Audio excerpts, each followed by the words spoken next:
നമസ്കാരം. ഞാൻ പട്ടാളം ബിജു, കുളക്കട നാട്ടുവാർത്ത ഗ്രൂപ്പിൽ. ഇന്ന് നമ്മൾ നിൽക്കുന്ന താഴത്ത് കുളക്കട തട്ടാരുമുക്കിലാണ്. ഇവിടെ എന്തിനാണെന്ന് ചോദിച്ചാൽ നിങ്ങൾക്കെല്ലാം കാണാം.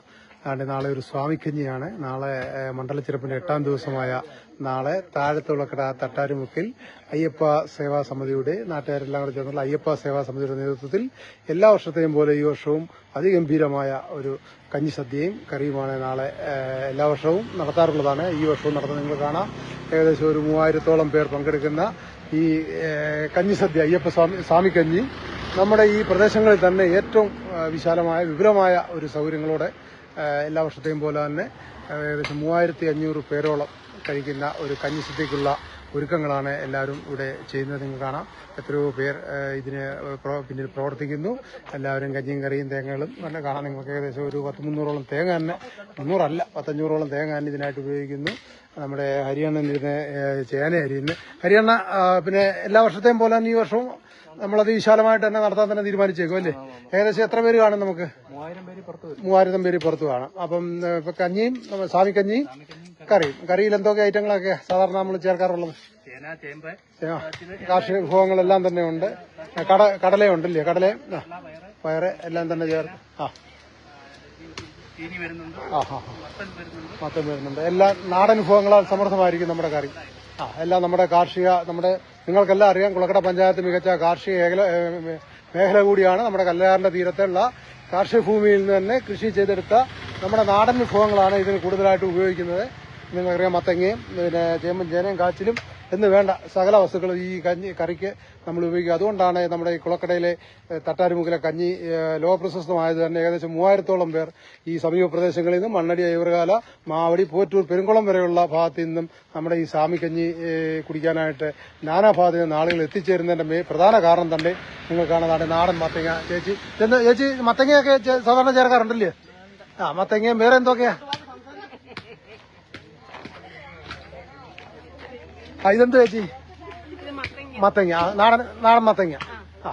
അപ്പൊ നമ്മുടെ കഞ്ഞിക്ക് ചേർക്കാനുള്ള ചേച്ചി മത്തങ്ങ, നാടൻ മത്തങ്ങയാണ്. ഇത് കഴുകി നല്ല വൃത്തിയായി ശുദ്ധിയോടുകൂടി എല്ലാവരും ചേർന്ന് അരിഞ്ഞ്. ഇതെന്ത് ചേച്ചി? ചീനിയല്ലയോ? ചേമ്പ്, കാച്ചില്, മത്തങ്ങ, കാച്ചില്, ചേമ്പ് എന്ന് വേണ്ട സകല വിഭവങ്ങളും ഇതിനായിട്ട് നമ്മൾ ഉപയോഗിക്കുന്നുണ്ട്. എത്രയോ കിഴങ്ങ് വർഗ്ഗങ്ങള് എല്ലാം തന്നെ, കടല, പയറ് എല്ലാം എന്ന് വെച്ചാൽ ഏത്തയ്ക്ക നിങ്ങൾ കാണാം. ഏത്തയ്ക്ക ഏകദേശം 300 കിലോ ഏത്തയ്ക്ക തന്നെ ഇതിനായിട്ട് നമ്മളെ വൃത്തിയായിട്ട് ശുദ്ധിയായിട്ട് തന്നെ അരിഞ്ഞ് നാളെ വരുന്നവർക്കുള്ള സ്വാമിക്കഞ്ഞിയും കറിക്കും വേണ്ടുന്ന എല്ലാ സൗകര്യങ്ങളും ഇവിടെ താഴത്തുള്ളക്കരയിൽ നമ്മൾ ഒരുക്കുന്നുണ്ട്. അതാണ്ട് ഏകദേശം ഒരു 10-50ഓളം നമ്മുടെ അമ്മമാരും ചേച്ചിമാരും എല്ലാം തന്നെ ഇതിന്റെ പിന്നിൽ പ്രവർത്തിക്കുന്നു. രാത്രി മുഴുവൻ ഇരുന്ന് അരിഞ്ഞാൽ തീരാത്തത്ര വിഭവങ്ങളാണ് ഇവിടെ കൂട്ടിയിരിക്കുന്നത്. നമ്മുടെ കപ്പയുണ്ട്, ഓമയ്ക്കുണ്ട്, നാടൻ പപ്പായ, ഓമയ്ക്ക, കപ്പ എല്ലാം തന്നെ ഈ കഞ്ഞിയുടെ ഭാഗമായിട്ടുണ്ട്. അതുകൊണ്ടാണ് നമ്മുടെ ഈ കുളക്കട താഴത്ത് കുളക്കട തട്ടാരുമുക്കിലെ കഞ്ഞി സമീപ പ്രദേശങ്ങളിൽ തന്നെ ഏറ്റവും വലിയ സ്വാമിക്കഞ്ഞിയായിട്ട് എല്ലാവരും അറിയപ്പെടുന്നത് തന്നെ. ഏകദേശം 3500-ഓളം നാട്ടുകാരാണ് ഇതിൽ പങ്കെടുക്കാനായിട്ട് എത്തിച്ചേരുന്നത്. സമീപ പ്രദേശത്തെല്ലാം രാവിലെ 10 മണി മുതലേ വലിയ തിരക്കായിരിക്കും ഈ ഭാഗത്ത് വരുന്നത്. ഇതെല്ലാം ഈ കഞ്ഞിയുടെ ഗുണങ്ങൾ കൊണ്ട് മാത്രമാണ്. എല്ലാ നാടൻ കൃഷി വിഭവങ്ങളും നമ്മൾ തന്നെ കൃഷി ഏരിയയിൽ നിന്ന് പോയി നേരിട്ട് ശേഖരിച്ചു കൊണ്ടുവന്ന് ഇവിടെ വൃത്തിയായിട്ടും ശുചിയായിട്ടും ചെയ്യുന്ന ഒരു സ്വാമിക്കഞ്ഞിയുടെ പ്രവർത്തനങ്ങളാണ് നിങ്ങൾ കാണുന്നത്. നിങ്ങൾ കാണാൻ എല്ലാം തന്നെ നമ്മുടെ കൃഷിയിടങ്ങളിൽ നിന്ന് നേരിട്ട് കൊണ്ടുവന്ന. കൊച്ചാട്ടോ, എത്ര വർഷമായിട്ട് ഇപ്പൊ ഈ കഞ്ഞി സദ്യയിൽ പങ്കെടുക്കുന്നുണ്ട്? സ്വാമിക്കഞ്ഞിയിൽ 7 വർഷം കൊണ്ട് നമ്മുടെ അയ്യപ്പ സേവാ സമിതിയുടെ നേതൃത്വത്തിൽ മടത്തനാപ്പുഴയിലുണ്ട്.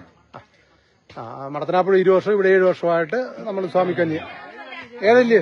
അല്ല, ഇവിടെ മടത്തനാപ്പുഴ 1-2 പ്രാവശ്യം അല്ലാതെ വന്ന ഏകദേശം ഇപ്പൊ കൊച്ചാട്ട മടത്തനാപ്പുഴ ഇവിടെ ആയിട്ട് ഏകദേശം 10-30 വർഷത്തോളമായി, 50 വർഷത്തോളമായി നമ്മള് ഈ വൃശ്ചിക മണ്ഡലച്ചെറുപ്പിന്റെ ഭാഗമായിട്ട് സ്വാമിക്കഞ്ഞി വിതരണം ചെയ്യുന്ന മടത്തനാപ്പുഴയും താഴത്തുള്ളക്കടയായിട്ട്. അപ്പൊ വൃശ്ചിക മാസത്തിന് 2ാമത്തെ ഞായറാഴ്ചയാണ് സാധാരണ നമ്മുടെ താഴത്തുള്ളക്കട തട്ടാരുമുക്കിൽ ഈ സ്വാമിക്കഞ്ഞി വിതരണം എല്ലാ വർഷത്തെയും പോലെ ഈ വർഷവും നടത്തുന്നത്. മടത്തനാപ്പുഴ കഞ്ഞി ധനു 7ാം തീയതി ഞായറാഴ്ച. മടത്തനാപ്പുഴ സ്വാമിക്കഞ്ഞി ധനു 7ാം തീയതി അല്ലേ? ധനു മാസം 7ാം തീയതിയാണ് എല്ലാ വർഷവും നടത്തേണ്ടത്. അപ്പോൾ നിങ്ങൾക്ക് ഇതെല്ലാം കാണാം. ഇത് ഒരു വിചിത്രമായ കാഴ്ച കൂടിയാണ്. കാരണം ഇത്രയും പേർ പങ്കെടുക്കുന്ന, ഇത്രയും കാർഷിക വിഭവങ്ങൾ ചേർത്തുള്ള നമ്മുടെ സമീപ പ്രദേശത്തിലെ ഏറ്റവും വലിയ ഒരു സ്വാമിക്കഞ്ഞിയാണ് നാളെ താഴത്തുള്ളക്കട തട്ടാരുമുക്കിൽ തയ്യാറാവുന്നത്. ഏകദേശം 3000-ഓളം ഗ്രാമവാസികളും നാട്ടിൻ പ്രദേശത്തുള്ള എല്ലാ ജനങ്ങളും പങ്കെടുക്കുന്ന അതിവിപുലമായ ഒരു കഞ്ഞി സദ്യക്കുള്ള ഒരുക്കങ്ങളാണ് ഇന്ന് രാത്രി മുഴുവൻ ഇത്രയും നമ്മുടെ അമ്മമാരും ചേച്ചിമാരും ഇരുന്ന് അരിഞ്ഞ് രാവിലെ 11 മണിയോടുകൂടി കഞ്ഞി തയ്യാറാവുകയും 12 മണിയോടുകൂടി കഞ്ഞി വിതരണം നടത്തുകയും ചെയ്യും.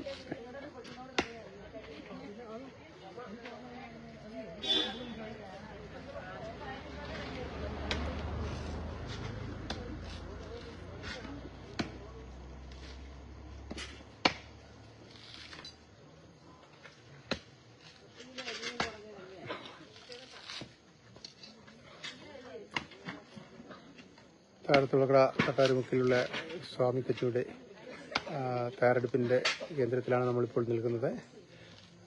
വൃശ്ചിക മണ്ഡല ചെറുപ്പത്തോടനുബന്ധിച്ച് എല്ലാ വർഷത്തെയും പോലെ ഈ വർഷവും 2ാം ഞായറാഴ്ച എന്ന് വെച്ചാൽ വൃശ്ചിക മാസത്തിന്റെ 2ാം ഞായറാഴ്ച താഴത്തുളക്കട തട്ടാരുമുക്കിലുള്ള അയ്യപ്പ സേവാ സമിതിയുടെ നേതൃത്വത്തിൽ എല്ലാ വർഷവും നടത്തിവരുന്ന കഞ്ഞിസദ്യക്ക് ഈ വർഷവും ആദ്യത്തെ വരളുകയാണ്. ഏകദേശം 3500-ഓളം നാട്ടുകാർ വന്ന് പങ്കെടുക്കുന്ന ഈ കഞ്ഞിസദ്യ സമീപപ്രദേശങ്ങളിലെ ഏറ്റവും വലിയ ഒരു ആഘോഷം തന്നെയാണ്.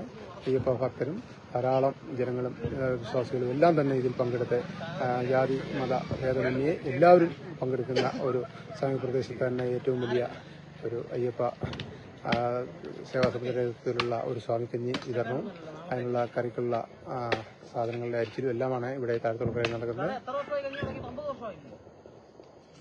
അപ്പോൾ ഇതെല്ലാം നിങ്ങൾക്ക് ഇഷ്ടപ്പെട്ടെന്ന് തോന്നുന്നു. നമ്മുടെ നാടൻ വിഭവങ്ങൾ കൊണ്ട് ഉണ്ടാകുന്ന ഈ സ്വാമിക്കഞ്ഞി എല്ലാവരും വളരെ രുചിയോടുകൂടിയാണ് എല്ലാ വർഷത്തെയും പോലെ ഈ വർഷവും അതിനുള്ള തയ്യാറെടുപ്പിലാണ്. നന്ദി, നമസ്കാരം.